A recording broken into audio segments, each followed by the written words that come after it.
ng paglapat sa mikropono, tila sinilaban. Bawat talata matalim, hindi mo kayang higitan. Sa isa kong kalapit, luhod lipunan ng Pinas. Hindi nyo na ako maaawat, na sa akin ang alas. Kaya sa mga bumibuelo na sakin, umapila. Respeto nyong inaakin, ngayon ay nasa akin na. Buburahin ko sa laro yung mga nagbalak bumuelta. Maiingay ang kakahit, bingi na ang iyong tenga.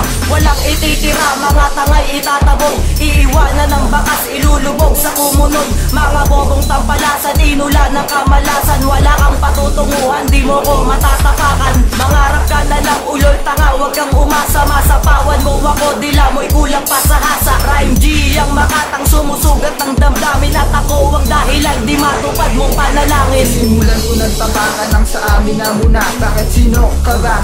Para sa amin mauna. Para ka lang tanga, nasa amin na una. Bubugbugin ka namin pag nadampot lang kita.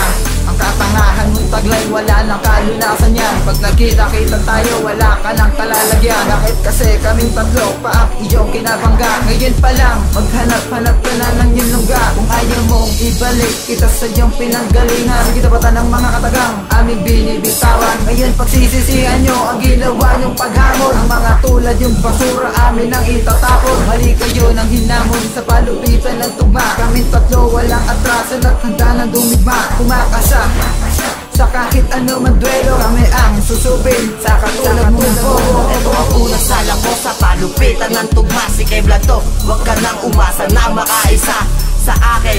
Kahit sino kaya kong durugin, kahit ang iyong amo kaya kong lapasun. Sa madaling salita kaya ko kayong tapatan. Kahit sino ka pa, kaya kitang lagpasan sa pabilis. Ang palupitan, pabangisan ng tugma. Ibabaon kita sa sarili mong lungga para malaman mo kung sino ang iyong kinabangga.